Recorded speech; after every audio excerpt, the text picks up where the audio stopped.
The small transport ship landed with a soft hiss on the metal platform. Hyun checked his bag one last time before the door opened. This was his new home, Terra Nova Science Outpost. Through the door, he saw a world of deep purple skies and strange, tall plants that looked like towers. Hyun stepped onto the platform and took a deep breath. The air was clean but smelled different from Earth, sweeter, with hints of something like cinnamon. After traveling for 3 months in space, it felt good to stand on solid ground again. Human Hyun. A clicking voice called from his right. Hyun turned to see a tall, insect-like creature walking toward him. She had 4 arms, a slim body covered in blue-green plates, and large eyes that reflected light like diamonds. She was a Keldari, one of the many alien species that worked at the outpost. "Yes, that's me," Hyun said with a smile. "You must be my guide."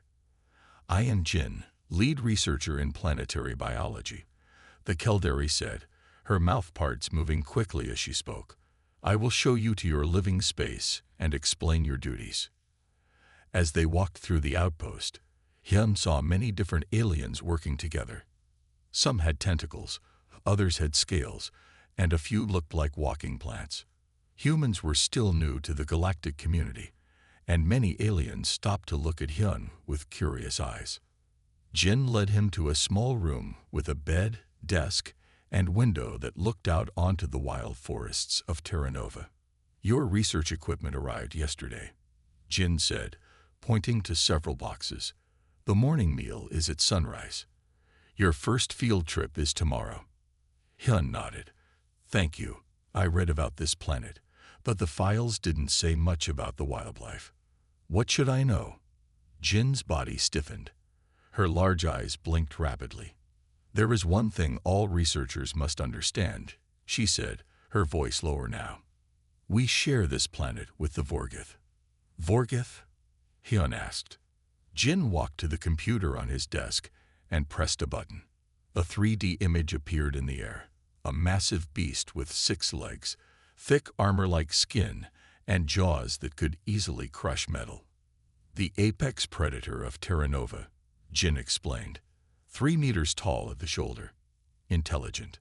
Territorial. Deadly. The image showed the creature running through a forest, easily keeping pace with a vehicle. "We have lost 7 researchers to the Vorgith in 2 years," Jin continued. 3 Keldari, 2 Mugians, 1 Voltar, and 1 Zephian. No one survives a direct encounter. Hyun studied the image carefully. The creature reminded him of Earth's large predators. Part bear, part big cat, but much larger and clearly evolved for hunting in Terra Nova's dense forests. "We have safety protocols," Jin said. "Never travel alone. Always carry sound deterrents. Stay inside the perimeter fence after dark. The Vorgith are most active at night. Has anyone tried to study them up close?" Hyun asked. Jin's body made a strange shuddering motion that Hyun guessed was the Keldari equivalent of shocked laughter. "Study them up close. No one gets close to a Vorgith and lives to write about it," she said. "We study them from long distance only. They are too dangerous." Hyun nodded, but his mind was already turning over ideas. On Earth, he had worked with dangerous animals, tigers, bears, even sharks. Every predator had patterns, behaviors that could be understood. "I understand," he said simply. Jin seemed satisfied. "Rest now. Tomorrow we check the northern sensor array. It's safe there. Usually no Vorgith in that area." After Jin left, Hyun unpacked his things and then sat at his desk. He pulled up all the files on the Vorgith and began reading. The reports were all the same: dangerous, avoid at all costs, extremely territorial. But Hyun noticed something missing from all the reports. No one had tried to understand the Vorgith. They only tried to avoid them. Outside his window, the strange sun of Terra Nova began to set, turning the purple sky into a deep blue. Somewhere in the forests beyond the fence, the creatures that everyone feared were waking up for their nightly hunt. Hyun smiled to himself.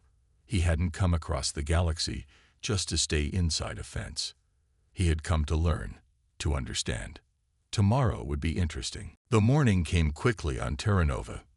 Hyun met Jin at the transport bay where a small hover vehicle waited for them. It was shaped like a box with round edges and had thick windows all around.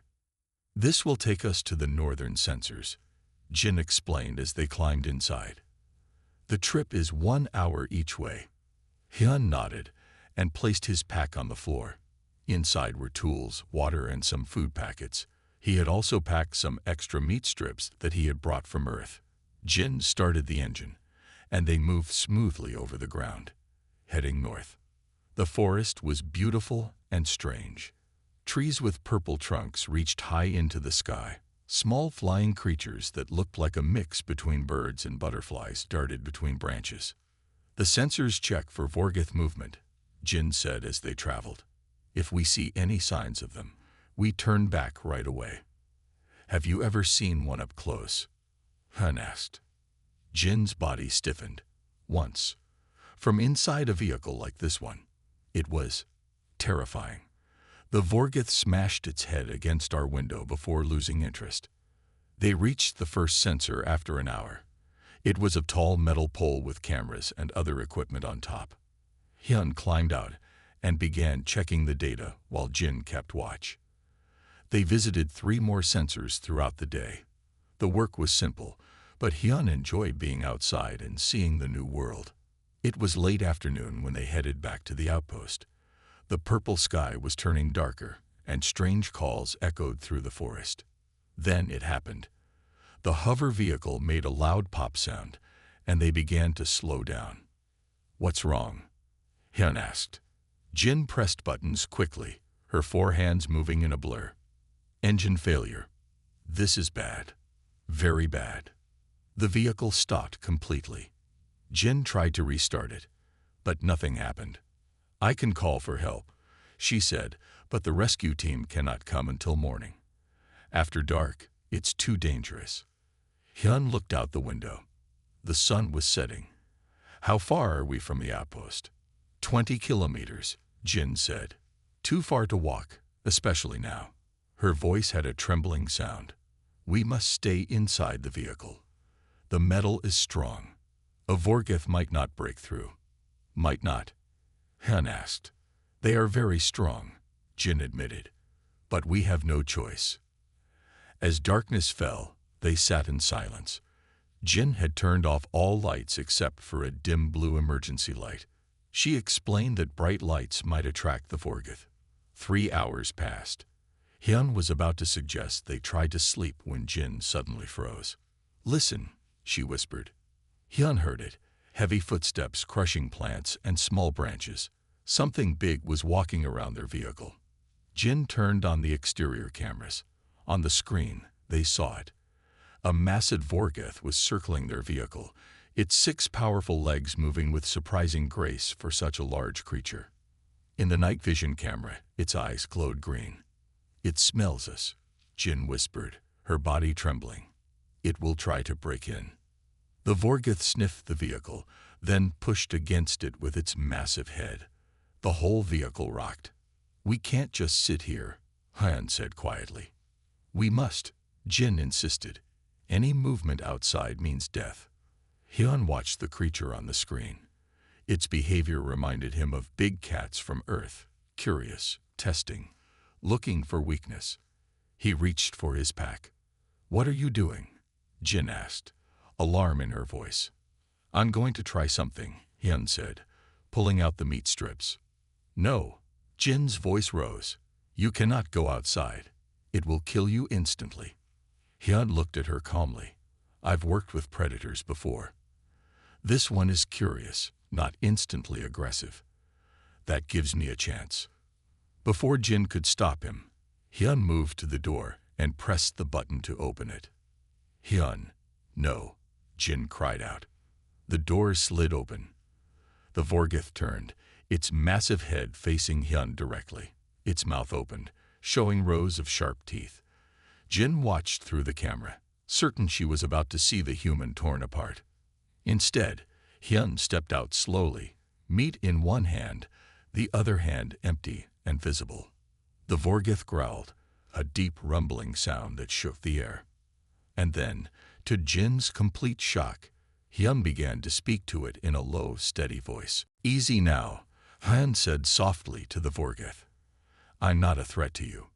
Jin watched through the camera, her body frozen with fear. The massive predator stood just 3 meters from Hyun, its head lowered, eyes fixed on the human. Hyun did not run. He did not make sudden moves.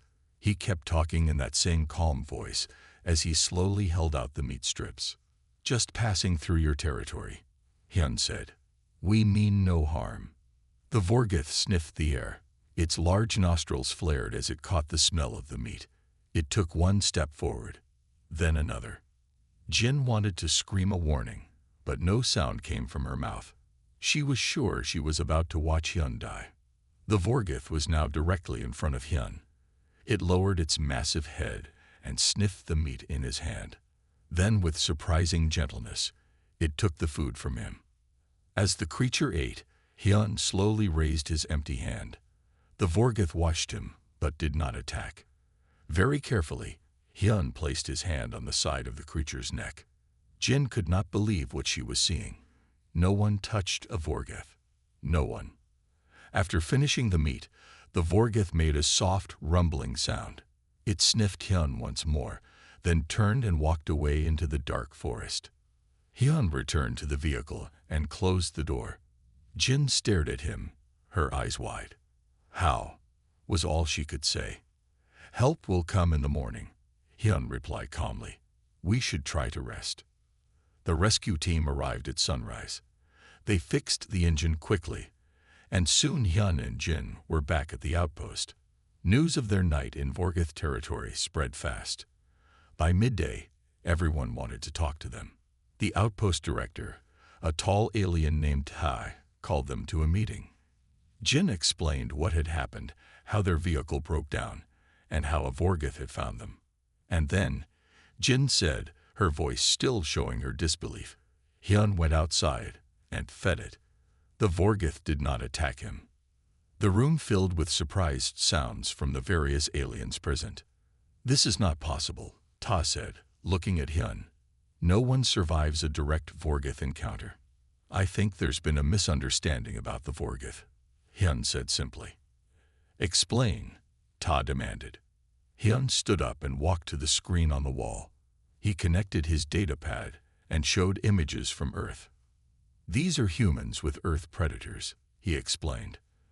The aliens watched in silence as images showed humans with lions, tigers, bears, and sharks.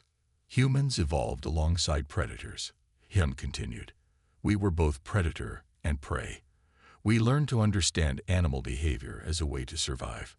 He showed more images: humans feeding wolves, petting tigers, swimming with sharks. "On Earth, we learned that most predators are not mindless killing machines. They attack for specific reasons: hunger, fear, protecting territory, or young. If you understand their behavior, you can often avoid conflict." Jin stood up. "Are you saying you knew the Vorgith wouldn't attack you?" "I didn't know for sure," Hyun admitted. "But I saw signs that it was curious, not immediately hostile.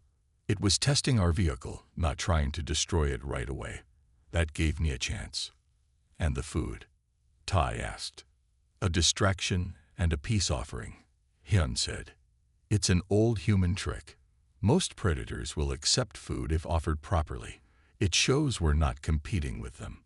The room was silent for a long moment. "This changes everything we thought we knew about the Vorgith," Jin finally said. Ta looked troubled. "One successful encounter does not mean the Vorgith are safe. They have killed 7 researchers." "I agree," Hyun said. "They are still dangerous, but maybe we can learn to coexist more safely." After the meeting, Jin found Hyun in the lab. "Why didn't you tell me you could do this?" she asked. "Would you have believed me?" Hyun asked with a small smile. Jin thought for a moment. "No, I would have thought you were crazy or lying. Now you've seen it yourself," Hyun said. "That's better than me just telling you." Jin looked at the data pad showing images of humans with Earth predators. "Your species is strange, Hyun," she said. "You look so soft, so vulnerable. Yet you walk up to the most dangerous creatures and touch them." Hyun smiled. "Humans are full of surprises." 3 days after the Vorgoth encounter, Hyun stood before the science committee. 5 aliens from different species sat at a long table, looking at him with mixed expressions of doubt and curiosity. Jin stood to the side, ready to translate any difficult terms. "I want to study the Vorgoth up close," Hyun said simply. "I believe it's possible to do this safely." The head of the committee, a tall blue alien named Q, shook his head. "Too dangerous. We cannot approve this." With respect, Hyun replied, "We know almost nothing about their real behavior. All our data comes from distant observations and brief, frightening encounters." He showed them his plan on the big screen, a small observation post at the edge of a known Vorgoth territory, with safety measures and escape routes. "The Vorgoth I met showed signs of intelligence and curiosity," Hyun continued. "If we can establish non-threatening contact, we might learn important things about them." The committee members talked among themselves in low voices. Finally, Q spoke. "We will allow this study, but with conditions. Jin must go with you as safety monitor. At the first sign of danger, you both leave immediately, and you will check in every 2 hours." Hyun nodded. "Agreed." Jin looked surprised but didn't object. A week later, Hyun and Jin sat in a small observation post on a hill overlooking a valley. The post was built into a large tree, 6 meters off the ground. It had strong walls, good windows for viewing, and a quick escape system, a zip line that ran back toward the safety of the outpost fence. Vorgoth usually passed through this valley in late afternoon, Jin explained, looking through special binoculars. That's when they move from sleeping areas to hunting grounds. Hyun checked his equipment. He had a camera, recording devices, and a small pack with meat, similar to what he had given the Vorgoth before. "How will you know if it's the same one?" Jin asked. "I've studied the images from our cameras," Hyun replied. "The one I met has a mark on its right shoulder that looks like a small sun. Darker fur in a circle with lighter lines coming out." Jin nodded but still seemed nervous. "What if it doesn't remember you?" "Then I stay in the observation post," Hyun said with a smile. They waited for 3 hours. Jin was beginning to think no Vorgoth would come when she spotted movement at the edge of the trees. "There," she whispered, pointing. A large Vorgoth emerged from the forest. It was massive, walking on 6 powerful legs, its armored head moving side to side as it sniffed the air. "It's the same one," Hyun said quietly. "See the sun mark on its shoulder?" Jin looked through her binoculars. "Yes, I see it." Hyun opened a small door in the floor of the observation post and dropped some meat to the ground below. The smell carried on the wind. The Vorgoth stopped, its head turning toward them. It had caught the scent. Slowly, it walked toward their tree. Jin's body tensed. "It's coming straight for us." "That's good," Hyun said calmly. "It means it remembers the food." The Vorgoth reached the meat and sniffed it carefully before eating it. Then it looked up at the observation post, directly at Hyun. "It sees us," Jin whispered. "Yes," Hyun replied. He slowly opened the main window and showed himself. The Vorgoth made a low rumbling sound, not a growl, but something softer. "That's a greeting," Hyun said, smiling. "Watch." He made a similar rumbling sound with his throat. The Vorgoth's ears perked up, and it made the sound again. "You're talking to it?" Jin asked in disbelief. "Not exactly talking," Hyun explained, "but communicating. Simple sounds that show we recognize each other." Over the next hour, the Vorgoth stayed near their tree. It didn't try to climb up or attack. It simply watched them, sometimes making those rumbling sounds, which Hyun answered. "I'm going to call him Sun," Hyun said, "because of that mark on his shoulder." Jin watched in amazement as Hyun recorded every movement, every sound the creature made. This was not the mindless killer that everyone feared. This was something else, an intelligent animal that could recognize individuals and remember past interactions. I think, Jin said slowly, we have been wrong about the Vorgath for a very long time. Hyun nodded. This is just the beginning. We have much more to learn. For 2 weeks, Hyun and Jin visited the observation post daily. Sun appeared most afternoons, sometimes alone, sometimes with other Vorgath. Hyun collected data on their movements, sounds, and behaviors. Their research was going well. Then one night, everything changed. A terrible storm hit Terra Nova. Heavy rain pounded the outpost for hours. Lightning struck trees, and strong winds bent the tall purple trunks until some broke. Inside the outpost, lights flickered and then went out completely. Main power system is damaged. Tai announced over the emergency system. Backup power can only run life support for 3 days. Hyun and Jin joined the emergency meeting in the main hall. Everyone looked worried. We need replacement parts, Tai explained. The supply cache has what we need, but it's 10 kilometers away, in Vorgath territory. The room fell silent. The supply cache was built for emergencies like this, but no one wanted to travel through Vorgath land to reach it. The storm has pushed many animals to find new shelter, one scientist said. The Vorgath will be more active, more territorial. We can't send a large team. Too risky. Another added. But a small team might not be safe either. Hyun stepped forward. I'll go. I know the Vorgath. If Sun is there, he might help keep the others away. Everyone looked at him in surprise. That's a big if, Ta said. And you can't carry all the parts alone. I'll go too, Jin said suddenly. Everyone turned to look at her. I've been working with Hyun. I know which parts we need. Tai thought for a moment, then nodded. Be ready to leave at first light. The next morning, Hyun and Jin set out on foot. The hover vehicles couldn't pass through the storm-damaged forest, so they had to walk. Each carried a backpack for the parts they would bring back. The forest was different after the storm. Fallen trees blocked paths. New streams ran where the ground had been dry before. They walked for 3 hours, moving carefully through the changed landscape. Jin kept checking her map device. We're halfway there, she said, but we're deep in Vorgath territory now. Hyun nodded. He had been making soft calling sounds every few minutes, similar to the rumbling noise Sun made. Do you really think Sun will find us? Jin asked. I hope so, Hyun replied. But we need to be ready if we meet other Vorgath. They had just crossed a small stream when Jin froze. Hyun, she whispered. Look. Ahead of them, a group of Vorgath had appeared. 4 adults and 2 younger ones. They were not hunting. They seemed to be moving to a new area after the storm damaged their territory. Stay very still, Hyun whispered. Don't run. The Vorgath spotted them. The largest one, a female with no markings like Sun's, moved forward. She made a warning sound, much more aggressive than Sun's rumbles. She's telling us to leave her young ones alone, Hyun said quietly.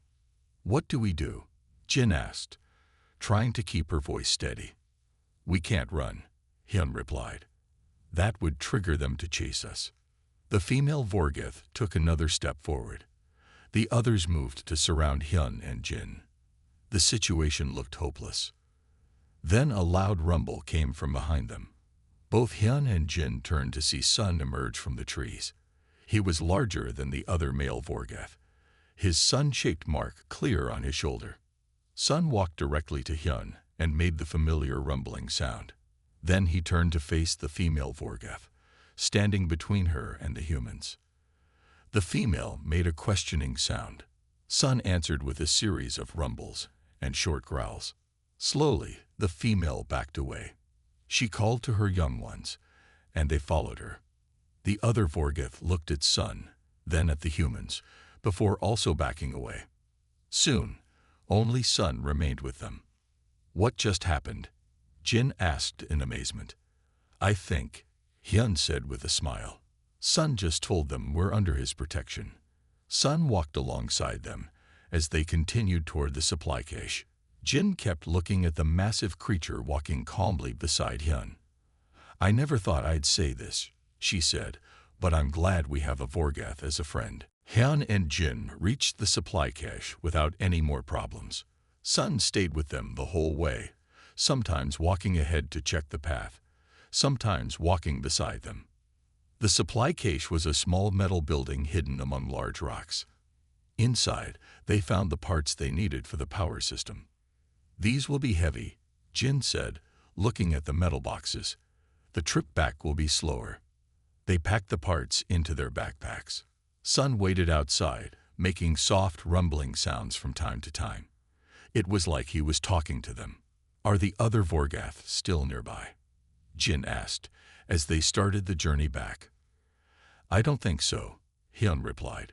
Sun seems relaxed. They walked for an hour in silence. Jin was thinking about what had happened. Finally, she spoke. Our scientists have studied Terra Nova for 5 years, she said. We built fences, weapons, and alarms to keep the Vorgath away. We lost 7 people trying to avoid them. Then you come here, and in 2 weeks you make friends with one. Hyun smiled. It's not just me.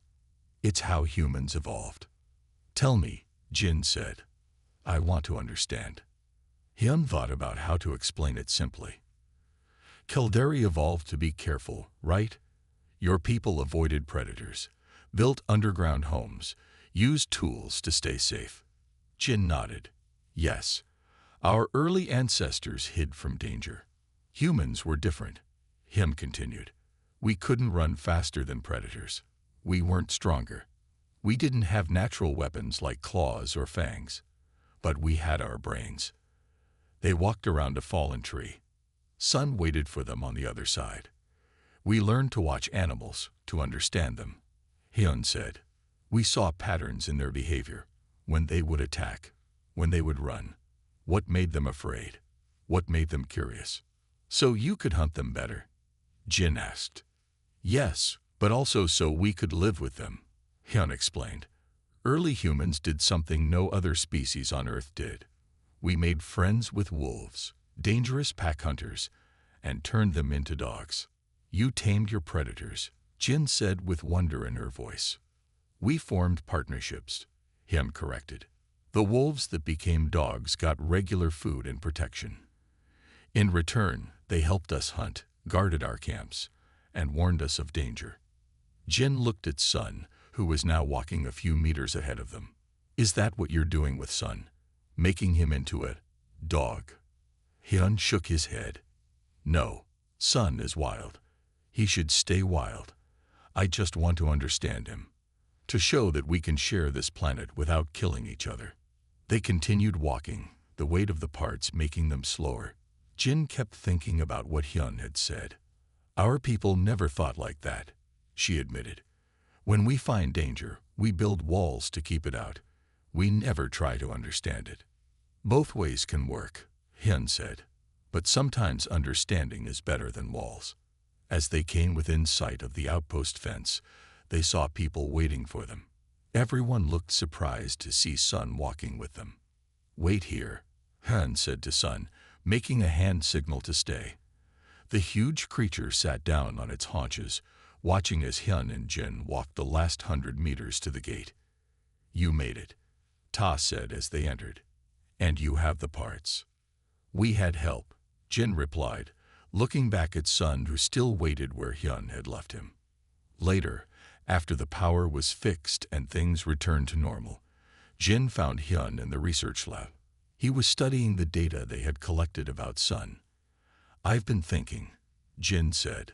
Humans are more interesting than we first thought. How so? Hyun asked. You look so soft, so small compared to many species. But your real strength isn't in your body. It's in how you think, how you connect with other living things. Hyun smiled. That's the secret of humans. We survived by understanding the world, not by hiding from it. Jin looked at the images of Sun on the screen. I think I have much more to learn from humans. 1 month after the storm, Everything had changed at the outpost. The science committee approved Hyun's expanded study of the Vorgoth. They built 3 more observation posts in Sun's territory. A special area was also created just outside the outpost fence where Hyun could meet Sun safely. Jin was now officially part of Hyun's research team. She still felt nervous around the Vorgoth, but she wasn't afraid anymore. Sun is coming, she called to Hyun one morning as they watched from observation post 2. This post was closer to the ground than the first one, only 3 meters high. Hyun looked through his binoculars. Sun was not alone today. A female Vorgoth walked beside him, along with 2 young Vorgoth about half the size of the adults. His family, Hyun said with excitement in his voice. He's showing us his family. How do you know they're his? Jin asked. The young ones have small marks on their shoulders, like Sun's but fainter, Hyun explained. And he's protective of them. Look how he keeps checking on them. Sun led his family to a small clearing near the observation post. The young Vorgoth played, wrestling with each other while the adults watched. It was like seeing large, dangerous dogs at play. This is amazing, Jin said, recording everything with her camera. No one has ever seen Vorgoth family behavior before. For 2 hours, they watched the family. Sun would sometimes look up at the observation post and make his rumbling greeting sound. Hyun would answer him.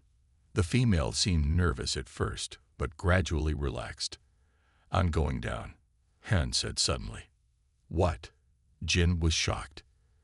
You can't go down there with all of them. Sun trusts me, Hyun replied. And I need to show his family that I can be trusted too. Before Jin could stop him, Hyun climbed down the ladder to the ground. He carried some meat in a pouch at his side.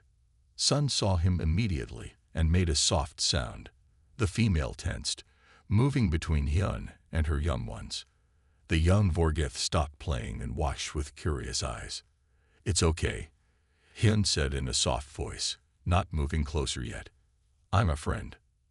Sun walked to Hyun and made the rumbling sound. Hyun reached out slowly and touched Sun's shoulder, right on the mark that gave him his name. Then he offered Sun a piece of meat, which the big Vorgoth took gently from his hand. The female watched this with great interest. Sun turned to her and made a series of sounds, short rumbles and clicks. It was like he was telling her that Hyun was safe. Slowly, the female approached. She was more cautious than Sun, stopping a few meters away. Hyun held out another piece of meat, placing it on the ground between them. She came forward, took the meat, then backed away to eat it.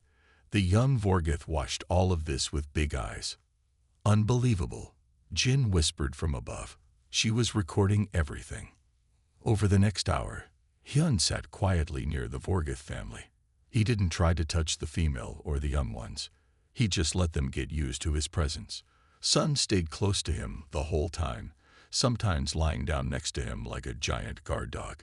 When the family finally left, returning to the forest, Jin climbed down to meet Hyun. You just did what no one thought was possible, she said. You sat with a Vorgoth family. They accepted you. Hyun smiled. They're intelligent. They can learn who to trust and who to fear. The outpost will want to see this footage right away, Jin said. Everyone needs to know what you've discovered. As they walked back to the outpost, Jin looked at Hyun with new eyes. Just a few months ago, everyone thought humans were a simple, harmless species, new to the galactic community and not very interesting. Now she saw something else. Humans had a special kind of courage and understanding that her people had never developed. You've changed how we see the Vorgoth, Jin said, but you've also changed how we see humans. Hyun nodded. Sometimes the most important discoveries are the ones we make about each other. News of Hyun's work with the Vorgoth spread far beyond Terranova. Scientists from other planets asked to visit. Important people from the Galactic Council sent messages of interest. Hyun didn't care about being famous. He just wanted to continue his research. Jin and Hyun were checking observation post 3 when they heard the sound of ships landing near the outpost. We're not expecting visitors today, Jin said, checking her datapad. Strange. They returned to the outpost and found 5 large transport ships parked outside. Men in black and red uniforms were unloading equipment, large guns, cages, and other strange devices. Ta met them at the gate, looking worried. "Mining Corporation," he explained quickly. "They have permission to explore the eastern mountains for rare minerals." They'd brought security teams with them. Hyun frowned. "The eastern mountains are in Sun's territory." "I told them that," Ta said. "They don't care. They say the Vorgith are dangerous animals, and they will clear the area if needed." "They can't do that," Jin protested. "They have permits from the Galactic Development Office," Tab replied sadly. "There's nothing we can do except talk to them." The leader of the security team was a tall, hard-faced man named Rock. He listened to Hyun and Jin with a bored expression on his face. "So you made friends with one big animal," Rock said when they finished explaining. "That's nice, but we have a job to do. The eastern mountains have minerals worth billions of credits. We can't let some animal stop us." "The Vorgith are intelligent," Hyun argued. "They have family groups, territories, and complex social behaviors. And they were here first."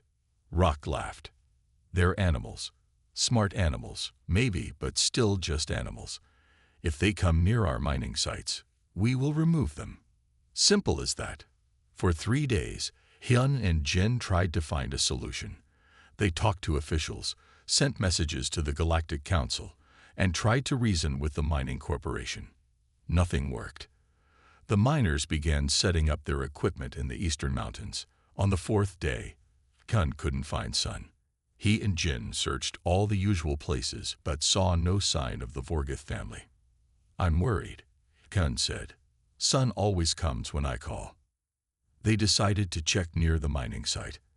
As they approached, they heard loud noises, machinery, shouting, and then a sound that made Hyun's blood run cold, the distress call of a Vorgith. They ran toward the sound and found a terrible scene. 3 security men had cornered one of Sun's young ones in a small canyon. The young Vorgith was trapped, making frightened noises. The men had electric sticks and were laughing as they poked at the scared animal. "Stop," Hyun shouted, running toward them. "Leave it alone." The men turned in surprise. "Get back to the outpost," one said. "This is none of your business." "That's Sun's young one," Hyun explained, trying to stay calm. "If you hurt it, he will come, and he won't be alone." "Good," another man said with a cruel smile. "We can take care of more of these beasts at once." Hyun stepped between the men and the young Vorgith. "I won't let you hurt it." One of the men raised his electric stick. "Move, or we'll move you." Before anyone could do anything else, a deafening roar shook the air. Sun appeared at the top of the canyon, with his mate beside. Hyun opened his eyes slowly. He was in the medical room at the outpost. His side hurt where the rock had cut him. Jin sat next to his bed, looking tired but relieved. "You're awake," she said. "Good. You've been asleep for 2 days." Hyun tried to sit up but winced in pain. "Sun," the young Vorgith. "What happened?" Jin helped him drink some water. "Something amazing happened, Hyun. Something no one could believe if they hadn't seen it." She showed him a video on her datapad. It showed Hyun falling unconscious in the canyon. Then Sun appeared, standing over him protectively. The security men backed away in fear. Sun's mate picked up their young one gently in her mouth. Then, most surprising of all, Sun carefully lifted Hyun with his mouth, holding him like the female held the young one. The Vorgith family carried Hyun through the forest, all the way to the outpost fence. "They brought you home," Jin said, her voice full of wonder. "Sun carried you for 3 kilometers, as carefully as if you were his own young. He stood at the fence and made sounds until we came. He wouldn't leave until we had taken you to the medical room." Hyun watched the video again, amazed. "And the mining company?" "Everything has changed," Jin replied. "The Galactic Council saw the video. They immediately stopped all mining permits on Terra Nova. They said the Vorgith show signs of proto-sentience, the beginning of thinking like people, and must be protected. What about Rock and his security team? Gone, Jin said with satisfaction. Sent off planet with official warnings. A week later, Hyun was well enough to walk outside. Jin helped him to the special meeting area near the fence. Sun was waiting there, as if he knew Hyun would come. He's been here every day, Jin explained, waiting for you. Hyun approached the fence. Sun made his familiar rumbling greeting. Hyun made the same sound back. Thank you, Sun, he said simply, reaching through the fence to touch the Vorgeth's great head. You saved my life. Behind them, a group of important-looking aliens watched with amazement. They wore the official clothes of the Galactic Council. This is unbelievable, one of them said. No species has ever formed such a bond with a top predator from another world. Jin stepped forward. The human ability to connect with other species is something special. I've written a report about it called The Human Variable. She explained to the officials how humans evolved alongside predators on Earth, learning to understand them instead of just fearing them. Humans don't just see animals as things to avoid or use, Jin said. They try to understand them. This gives humans a special place in the galaxy. They can be bridges between different worlds and species. The head official nodded thoughtfully. We need this human ability. Too often, we move into new worlds and destroy what we don't understand. From now on, any planet with native life forms must have human consultants before development can begin. Later, when the officials had gone, Hyun sat by the fence while Sun lay on the other side. They didn't need words or even sounds now. They simply enjoyed each other's company. Jin approached with a small group of aliens from many different worlds. They had come to see the human and the Vorgeth. This is what we wanted you to see, Jin told the visitors. This is human Hyun and Vorgeth Sun. 2 months ago, we thought the Vorgeth were just mindless killers. We were wrong. One of the visitors, a small green alien, seemed confused. But the human doesn't have powerful weapons or special technology. How did he tame this beast? Jin smiled. He didn't tame Sun. He understood him. That's humanity's true gift, not controlling nature, but connecting with it. She watched as Hyun reached through the fence, his hand resting on Sun's massive head. The huge predator's eyes were half closed in contentment. Humans are full of surprises, Jin said. We thought we knew what predators were capable of, until we met the species that understood predators across 2 worlds.